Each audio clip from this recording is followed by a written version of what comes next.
Shalom à toutes et à tous, très heureux de vous retrouver ce matin, en cette belle matinée de ce mercredi. On est content de vous savoir encore présent avec nous. C'est désormais votre routine quotidienne depuis quelques années. Vous vous réveillez le matin avec nous dans Wake Up. Que Dieu vous bénisse, Pasteur Tchoumou. Shalom. Shalom, Aniel. Vous allez bien? Par la grâce de Dieu. Gloire à Jésus-Christ. Et vous? Ça va super. Pasteur Tchoumou qu'on retrouve dans Point d'accord. Hein. Oui. Aujourd'hui, on n'a pas d'histoire à régler. Hein. C'est clair. On a la méditation à faire. La méditation à faire. Laetitia, avec beaucoup de joie, bonjour. Bonjour Aniel et bonjour à tous. On va bien? Tout va bien. Gloire à Jésus-Christ. Tous Amen. Les mercredis, on se porte super bien quand on sait que l'ami des enfants, le tonton des parents est là. Ou inversement, shalom tonton Léon. Shalom Aniel et shalom à tous nos amis. On va bien, hein? On va super bien. Gloire à Jésus-Christ. Aujourd'hui, on parlera de quoi exactement dans Nous allons parler du discernement sur les actions de nos enfants. Voilà. Ils ont beaucoup d'actions, donc bien les regarder, les observer. Qu'est-ce qu'il faut pour ce discernement? Le Saint-Esprit ou bien l'observation simplement suffit? L'observation par le Saint-Esprit. L'observation par le Saint-Esprit, ça c'est une réponse très stratégique. On a hâte de voir et de savoir de quoi il s'agit exactement. Laetitia, avec toi, donc Culture Actu et le Trickbox. Culture Actu, aujourd'hui, ça sera proposition d'ouvrage, littérature. Et dans le Trickbox, nous sommes en plein dans la rentrée, donc on va préparer nos enfants pour aller à l'école. Ok, c'est très intéressant ça depuis un certain temps. Laetitia nous entretient sur la question de la rentrée scolaire et ça nous fait du bien. Les enfants font un retour, non? Vous dites Les parents, par contre. Les parents. Les enfants sont les premiers à bénéficier. C'est cela. Pour l'heure, nous allons aller pour la méditation. Et vous le savez, on médite ensemble. Si vous êtes à la maison en famille, prenez votre Bible, appelez votre épouse, vos enfants. Et puis on s'installe maintenant dans Méditons ensemble.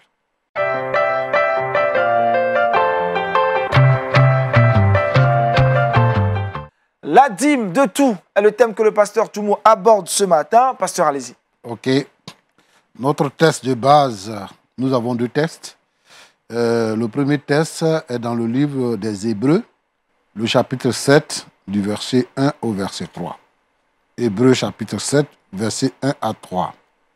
En effet, ce Melchisédek, roi de Salem, sacrificateur du Dieu très haut, qui alla au-devant d'Abraham, lorsqu'il revenait de la défaite des rois qui le bénit, et à qui Abraham donna la dîme de tout, qui est d'abord roi de justice, d'après la signification de son nom, ensuite roi de Salem, c'est-à-dire roi de paix.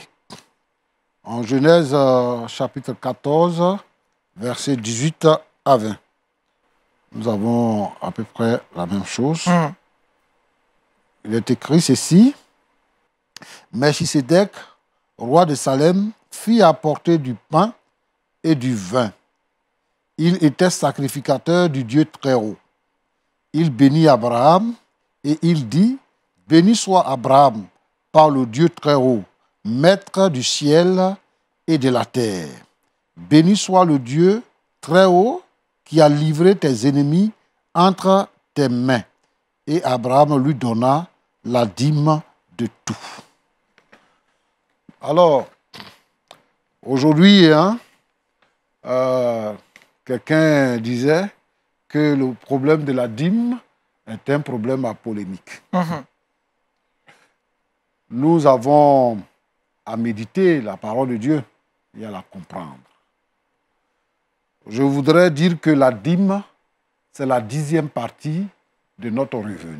La 10e partie de notre revenu.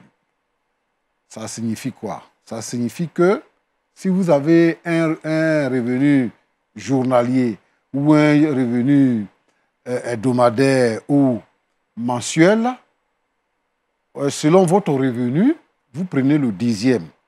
Il ne vous appartient pas, il appartient au Seigneur. Le Seigneur nous donne 9 parts. Et nous prenons la 10e partie pour la lui remettre. Cela est significatif.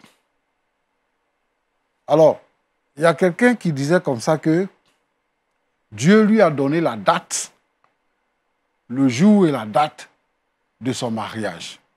Que lui ne peut rien changer à cela. Il va se marier à cette date-là. Je veux dire que Dieu ne nous a pas fabriqué robots. Dieu nous a dotés d'intelligence, de sagesse et de volonté. Nous avons la capacité de choisir, c'est-à-dire de faire ou de ne pas faire. Donc, Dieu nous donne la possibilité d'aller au bien. Et si nous préférons le mal, de faire le mal. Ce n'est pas Dieu qui nous fait faire le mal, mais la Bible dit que Dieu crée en nous le vouloir et le faire. Donc, nous avons la possibilité de faire.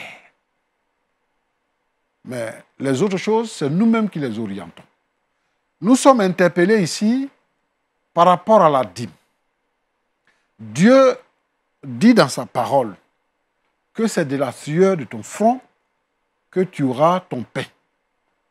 Donc, Paul dit après que celui qui ne veut pas manger, qui ne veut pas travailler, ne mange pas non plus. Donc, c'est-à-dire qu'il y a la volonté qui s'engage. Si tu ne veux pas travailler, tu ne mangeras pas. Mais ça ne signifie pas que si tu es chômeur et que tu cherches du travail, que tu n'as pas du travail, tu n'as pas le droit à manger. Mais tu as la possibilité de travailler. Si tu ne travailles pas, tu n'as pas le droit de manger. Qu'est-ce que je veux dire par là?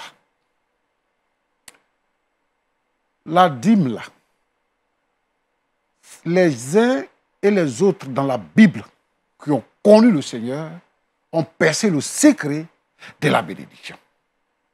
Lorsque Abraham est venu et qu'il a eu la victoire, Dieu lui-même est descendu, Melchisedec, roi de justice et roi de paix. Il s'est présenté à Abraham. Et la Bible dit que Abraham lui a donné la dîme de tout. Il y a tellement de philosophes dans nos assemblées aujourd'hui, des gens qui raisonnent, qui disent que ils peuvent seulement donner la dîme de leur salaire, parce qu'il est soit instituteur, professeur, infirmier. Mais à côté de ça, si vous faites du commerce, si vous avez une autre activité, si vous avez un jardin, le revenu de cette activité-là fait partie de vos dîmes. Vous devez payer votre dîme. Il y a des gens aussi dans l'église qui disent que est-ce qu'on doit encore payer la dîme à l'église? Et que c'est une idée ancienne qu'on ne doit pas payer la dîme.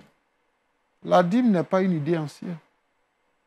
De toutes les façons, toutes les pensées qui sont dans la Bible sont tassées par le diable et ses agents comme des pensées anciennes. Par exemple, on dit qu'on doit révolutionner la sexualité. Donc, on est en train d'autoriser l'homosexualité qui est une déviation sexuelle. On est en train de dédouaner le fait que des adultes couchent avec les enfants, la pédophilie. Et on parle de liberté sexuelle où les hommes peuvent coucher avec les animaux. Donc la sexualité qui dit que l'homme et la femme doivent se marier, et en Afrique aujourd'hui, il y a une idée qui est en vogue. Certains prédicateurs des rues disent par exemple qu'on peut se marier à plusieurs femmes et qu'on n'est pas obligé d'observer une abstinence et qu'on devra peut-être goûter celle-ci ou goûter celle-là pour voir celle qui nous convient. Donc les idées de la Bible sont extrapolées. On les considère toutes comme des idées anciennes. Mais nous qui sommes enfants de Dieu, la parole de Dieu est la vérité. Et la parole de Dieu demeure la même, elle ne change pas, dans toutes les générations. Celui qui donne sa dîme, Dieu le bénit. Voyez-vous, lorsque Jacob revenait et qu'il s'est couché, il a mis sa tête sur la pierre, pendant la nuit, il a rêvé. Et Jacob a dit à Dieu, je ne savais pas que tu habitais ici. Si tu me donnes à manger, si tu me donnes des habits, si tu permets ceci ou cela, je vais te donner la dîme de tout. Ce n'est pas Dieu qui a dit à Jacob, donne la dîme de tout. Ici, ce n'est pas Dieu qui a dit à Abraham, donne la dîme de tout. Mais lorsqu'il a vu Melchisedec, il a donné la dîme de tout. Je voudrais dire à ceux qui disent qu'ils ont des problèmes et qu'ils ne vont pas payer la dîme, ils vont la reporter, ils sont en train de se faire du mal. Payer la dîme, c'est être béni. La Bible dit dans le texte que nous avons lu que Melchisédek, le roi de justice, le roi de paix, a béni Abraham. Il a béni.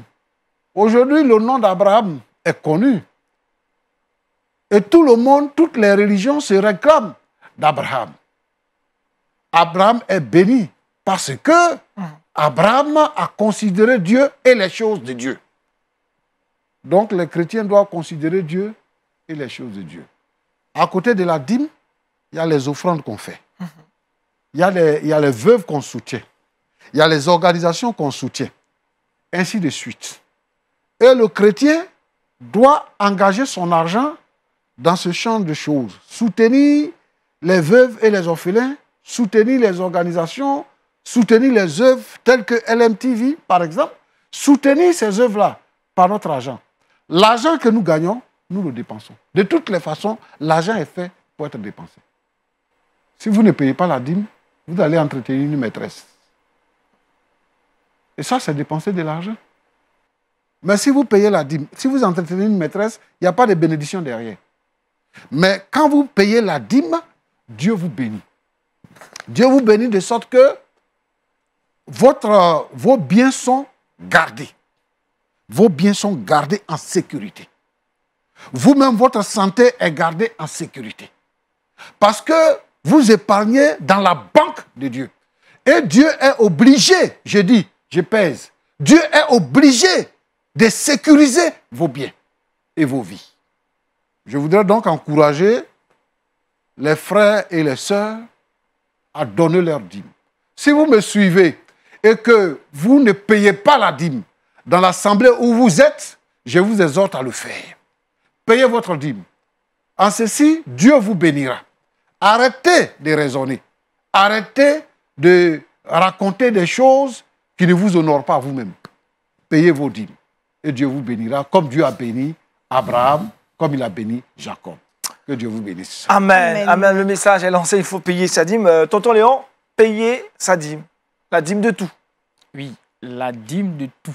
Une question qui fait beaucoup de débat. C'est ça. La dîme de tout. Si nous sommes d'accord, si nous sommes conscients que nous avons tout reçu de Dieu, c'est ça, c'est par là, c'est de là que part cette affaire de tout. Si je suis d'accord que mon salaire me vient de Dieu et que mon salaire ne vient pas même de mon employeur n'est qu'un moyen, ok? Et que si Dieu me bénit, que j'ai d'autres possibilités d'entrer, tout ça, puisque ça me vient de lui, par reconnaissance, par obéissance, je lui soumets une partie comme cela a été recommandé. Donc, la dîme de tout, même la dîme de notre temps. C'est-à-dire la dîme de tout, le tout, ce n'est pas seulement finance. La dîme de tout ce qu'on a reçu, qu'est-ce que j'ai reçu? J'ai reçu la vie. Une dixième, peut-être une dixième partie de ma vie. Une dixième partie de mon temps. Une dixième partie de tout ce que j'ai reçu comme du Seigneur. L'aspect finance est mis au devant parce que ça apporte à la maison du Seigneur de la nourriture et ça soutient l'œuvre. Voilà. Donc, la dîme est encore d'actualité. C'est dans notre intérêt même de payer la dîme. De payer la dîme. Tout à fait.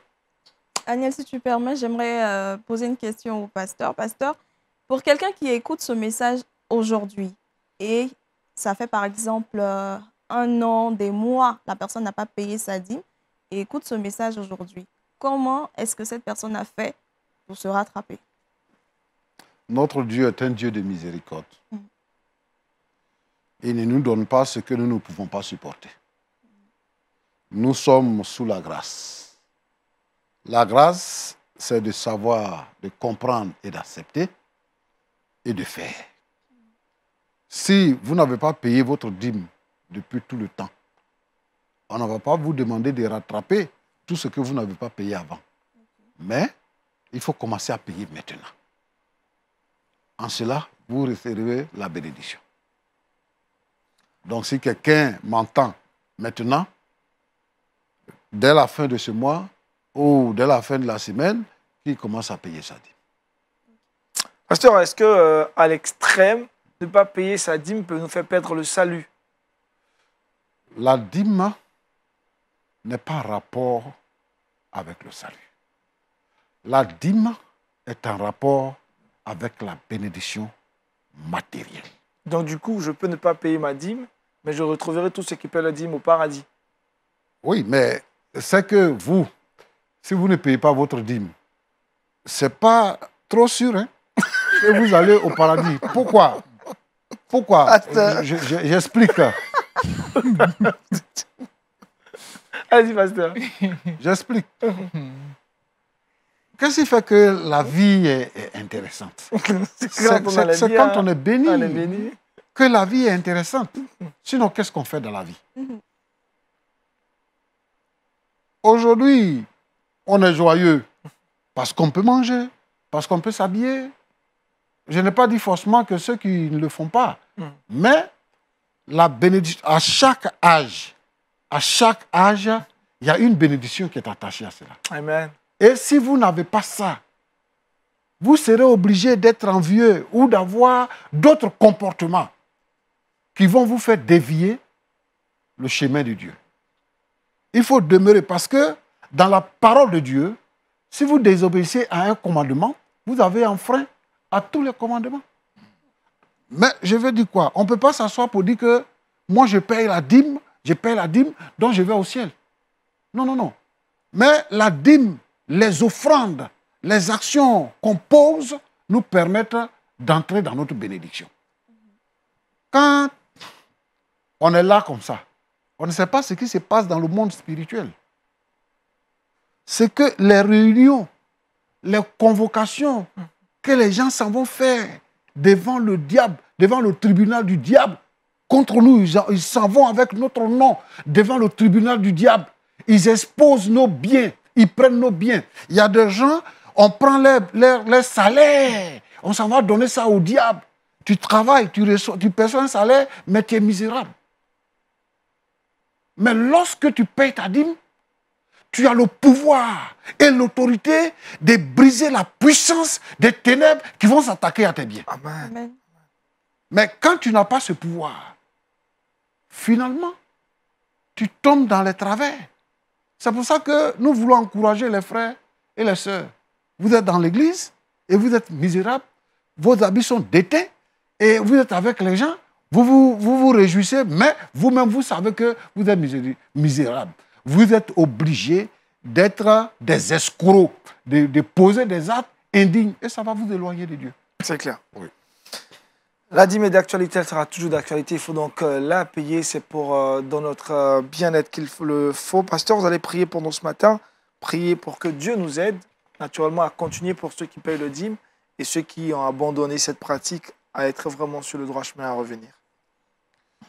Ta parole est la vérité et elle ne retourne pas à toi sans pouvoir accomplir ton effet. Tellement de philosophie aujourd'hui sur la dîme. Seigneur, notre Dieu, notre Père, des chrétiens que nous respectons, des pasteurs, des enfants des pasteurs, des épouses des pasteurs, qui ont décidé de ne pas payer leur dîme, avec des raisonnements. Seigneur, notre Dieu, notre Père, je voudrais briser tous ces raisonnements dans le nom puissant de Jésus-Christ. Amen. Seigneur, payer la dîme n'est pas naturel. Donc, c'est avec beaucoup d'efforts que les uns et les autres arrivent à le faire.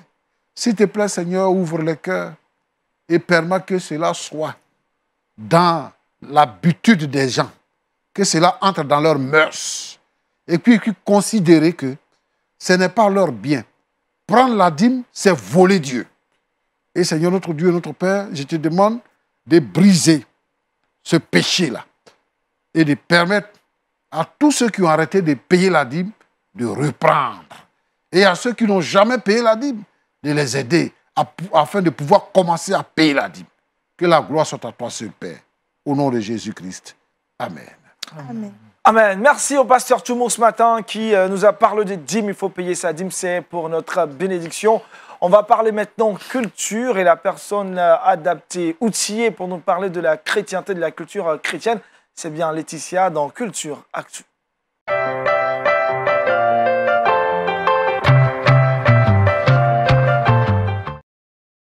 Pour ce mercredi, Laetitia se consacre à nouveau à la littérature. C'est cela, Agnel, comme tous les mercredis, depuis le début de cette saison. Nous avons décidé de vous proposer des ouvrages et aujourd'hui encore, je reviens avec cet ouvrage-là qui est fort intéressant. C'est intitulé « Quand la vie n'est pas un long fleuve tranquille ». Quand la vie n'est pas un long fleuve tranquille. Chacun de nous a connu des moments difficiles, a connu des déceptions, des situations quelque peu, on va dire, qui nous a mis dans de mauvaises postures. Et l'auteur de cet ouvrage-là, Lisa Takers, présidente de l'organisation Proverbs 31 Ministries, elle est oratrice lors de conférences chrétiennes et auteure d'une vingtaine d'ouvrages, va se pencher sur la question à travers son parcours, à travers ses expériences également. Elle va découvrir que toutes les situations que nous traversons sont quelquefois des rendez-vous que le Seigneur veut nous donner afin de pouvoir se rapprocher davantage de lui et aller en profondeur encore avec lui. Et cet ouvrage-là vient justement encourager les personnes qui traversent des situations compliquées, vient nous ramener sur la parole de Dieu à travers plusieurs thématiques, notamment la souffrance, la déception, l'espoir et les émotions, la trahison et beaucoup d'autres situations compliquées. Elle veut donner des pistes. Elle donne des pistes dans cet ouvrage-là pour justement arriver à surmonter les situations difficiles que nous traversons. Parce que généralement, quand tu n'as pas vécu des situations compliquées, c'est difficile de pouvoir donner des conseils aux autres. Mais une fois que tu es passé par un parcours, ça devient plus aisé pour toi. Donc le Seigneur aussi peut utiliser les situations que tu traverses pour venir en aide à quelqu'un. Voilà. Tonton Léon, un mot sur cet ouvrage? Oui, on passe tous, notre vie chrétienne est jalonnée d'épreuves et de défis. On a l'impression qu'on, souvent, ce n'est pas une vie de tout repos. Mais en même temps, quand on considère que chaque épreuve est une nouvelle occasion de passer à une autre dimension avec le Seigneur, on arrive à mieux, à garder, à avoir la bonne attitude pour supporter l'épreuve et comprendre. Donc, de chercher, Seigneur, ah, c'est dur, mais qu'est-ce que tu veux m'enseigner? C'est ça. Et donc, un ouvrage qui ressort tout ça, c'est bon pour le corps du Christ, pour encourager chacun de nous face à nos différentes épreuves. Super, super. Pasteur? Oui. La pensée des épreuves, c'est que le chrétien, aujourd'hui, doit comprendre que l'épreuve est un moyen de test qui nous permet de passer en classe supérieure ou de gagner de nouvelles victoires. Sans épreuve, on ne passe pas en classe supérieure. Non, on ne passe pas en classe supérieure. Oh. Donc, il y a des gens, lorsqu'ils sont à l'église, ils sont un peu éprouvés, ils trouvent que c'est trop pour eux, qu'est-ce que j'ai fait à Dieu et tout ça. 2 jours, 3 jours, vous ne les voyez plus à l'église. Parce qu'ils sont trop éprouvés. Mais où il n'y a pas d'épreuve. Nous avons le Saint-Esprit qui nous permet de surmonter les épreuves. Je veux donc dire ici que la Bible n'a pas dit, le Seigneur Jésus n'a pas dit que les chrétiens ne vont pas avoir d'épreuves. Yes. Il dit que vous aurez des tribulations dans le monde, mais prenez courage car j'ai vaincu le monde. Nous allons en guerre avec une victoire à la main. Amen. Parce que le Seigneur a vaincu pour nous. Amen. Je voudrais donc, par cet ouvrage, encourager tous les frères et sœurs aujourd'hui qui passent par des épreuves de tenir bon et de compter sur le Seigneur. Amen. Amen. Daniel, tu permets, pendant que le pasteur, il y a une histoire du pasteur Mamadou Karambiri dans l'une de ses prédications qui disait qu'il était à son bureau et une jeune fille est venue le voir. Non, papa, je souffre, j'ai trop de problèmes. C'est moi, à chaque fois qu'il y a des problèmes, rien ne marche, rien ne bouge dans ma vie. Je ne veux plus avoir de problème. Pasteur, priez pour moi, je ne veux plus avoir de problème. Il dit, oh bon, tu es sûr que c'est ce que tu veux? Il dit, oui, c'est ce que je veux. Ok, ma fille, mets-toi à genoux, je vais prier pour toi. Et il a commencé à prier, merci Seigneur, parce que ta fille veut te rejoindre aujourd'hui. Il dit, non, pasteur, ce n'est pas de cette prière-là que je parle. Il dit, non, tant que tu es ici, tu auras des problèmes. Moi, je ne peux pas prier pour ne pas que tu aies des problèmes. Je peux prier pour que le Seigneur te fortifie dans tes défis. Mais si tu ne veux plus de problèmes, c'est que tu es prêt à rejoindre le Père. Si vous ne voulez plus avoir de problème, vous savez où vous me retrouver. Hein. Moi, je n'ai rien dit. Hein. Laetitia, le rappel du titre de l'ouvrage, où est-ce qu'on peut l'avoir? Alors, le titre, c'est « Quand la vie n'est pas un long fleuve tranquille », disponible en ligne et dans tous les points de vente. Voilà. Et également, je voudrais préciser qu'on a eu certains témoignages. Il y a une dame qui a dit que cet ouvrage-là, c'est comme une lettre de Dieu tombée à point nommé par rapport à la situation qu'elle... Puissant. Voilà. Donc, c'est pour dire qu'il y a quelque chose de bon dans cet ouvrage-là que chacun s'en procure. Merci Laetitia. Mercredi, on parle éducation familiale des enfants. Et pour le faire, tonton Léon est bien installé depuis ce matin dans cette émission. C'est dans le Kids Time. C'est maintenant.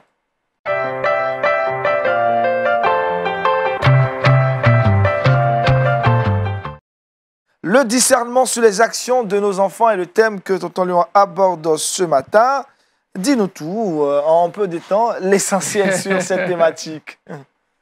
Alors, quand nous prenons le livre de Proverbes, chapitre 20, le verset 11, qui dit « L'enfant laisse déjà voir par ses actions si sa conduite sera pure et droite. »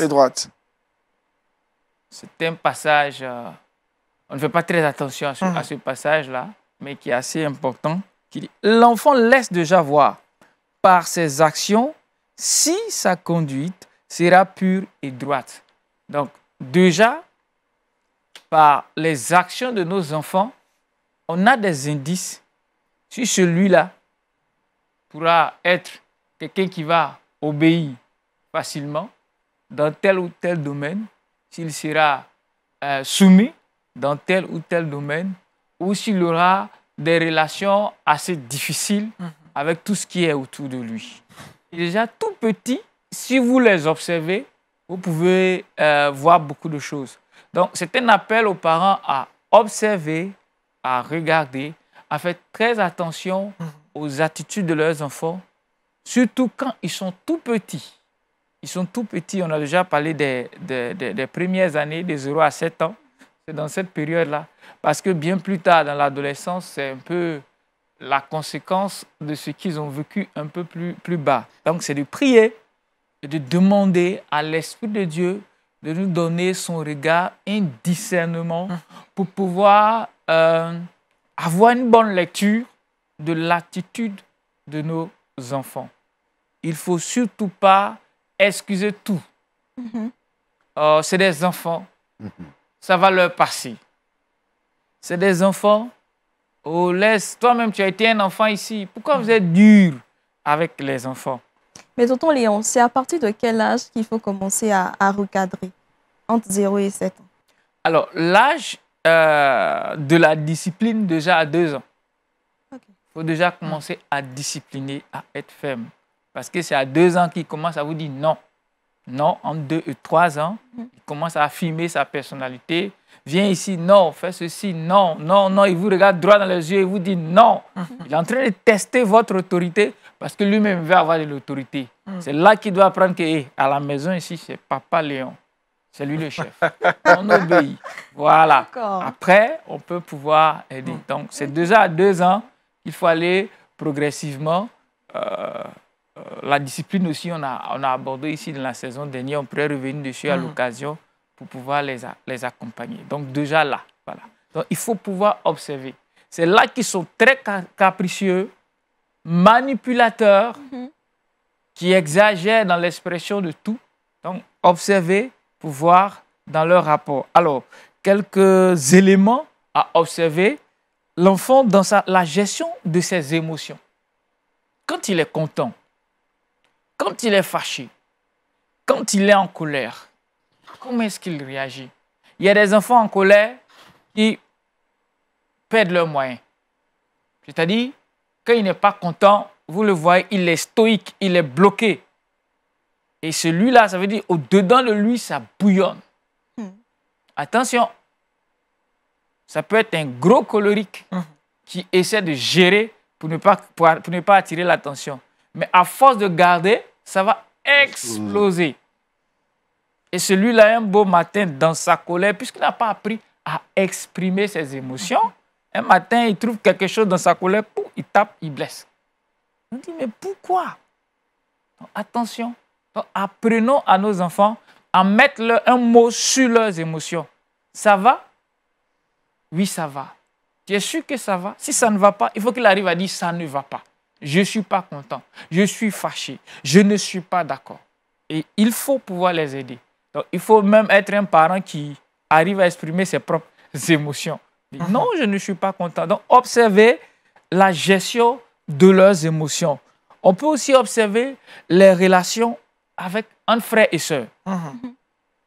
Comment est-ce que ça fonctionne? Quand ils jouent, est-ce qu'il est un mauvais perdant? Est-ce qu'il veut beaucoup plus? Quand vous leur offrez quelque chose, est-ce qu'il se contente de ce qu'il reçoit? Ou bien il a tendance à regarder dans l'assiette des autres. Maman, pour l'autre, tu n'as plus beaucoup.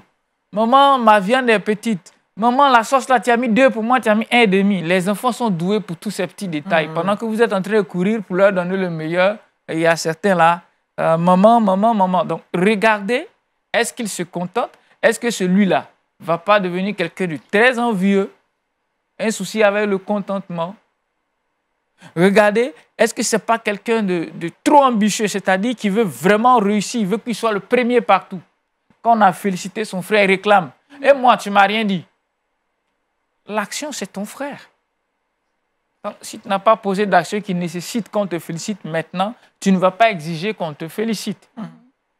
Donc, tous ces indices nous donnent de voir ces enfants qui déjà sont en train d'être animés par la convoitise, à être envieux, à voir ce que les autres ont et ce que les autres n'ont pas.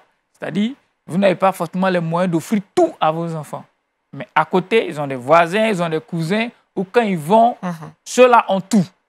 Quand l'enfant revient, il va vous sortir, chez tel, ils font ça, chez tel, ils font ceci, chez tel, c'est des indices. Vous devriez pouvoir leur dire, ah oui, ils arrivent à faire ça. Parce que soit ils ont les moyens de le faire, nous, on va prier pour que le Seigneur nous aide à le faire. Ou bien non, chez nous ici, on n'a pas besoin de ça. Chez les Swanga, c'est comme ça que ça se passe. Est-ce que toi, tu t'appelles Kofi? Non. Tu t'appelles quoi? Swanga. OK. Chez les Swanga, voici les règles. C'est ce que le Seigneur nous a demandé de faire. On l'encourage dans ce processus-là. Dans les valeurs, le pardon, la vérité, son regard sur l'argent. Il faut observer ces petits détails-là. Déjà, quand 25-50 francs disparaît, la première fois que vous constatez qu'un enfant vole, soyez le plus...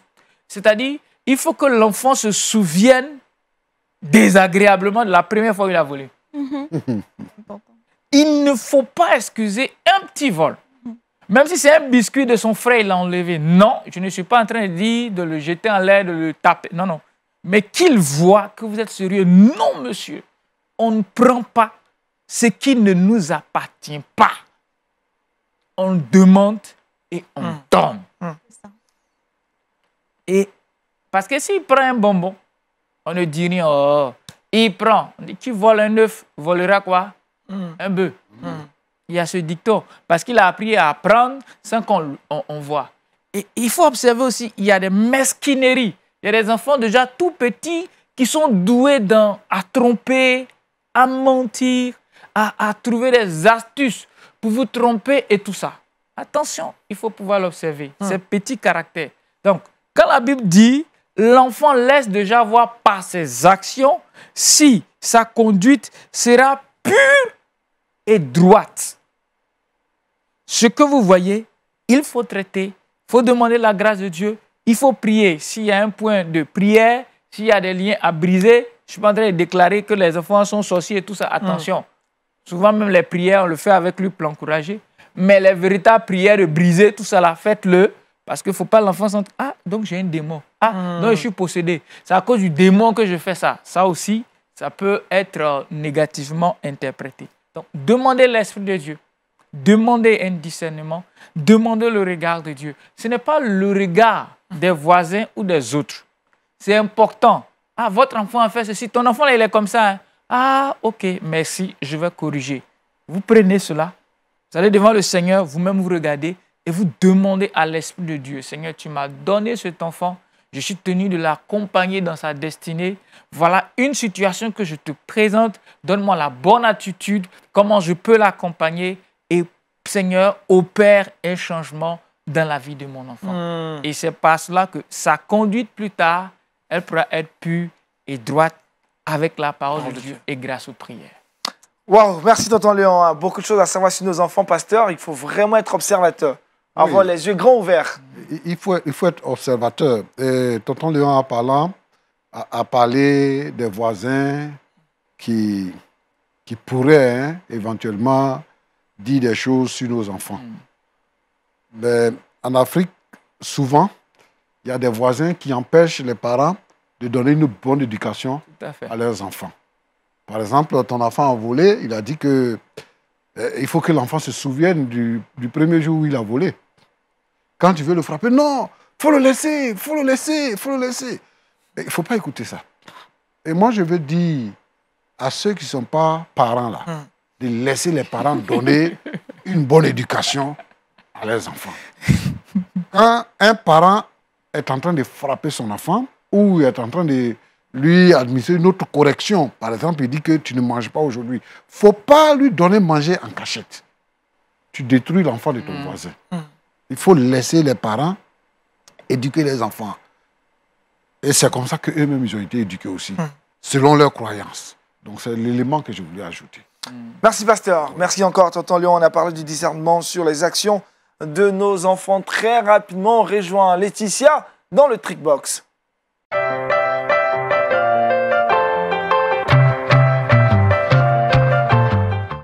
Avec Laetitia, nous poursuivons la chronique sur la réussite des enfants à travers la rentrée scolaire. Bien réussi cette rentrée scolaire.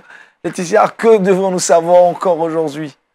Alors, ce qu'il faut savoir aujourd'hui, c'est que pour que l'enfant puisse réussir son année scolaire, il y a certaines pratiques et certains accompagnements que les parents devraient être à même de faire. Par exemple, on pourrait organiser le sac, le cartable de l'enfant avec lui.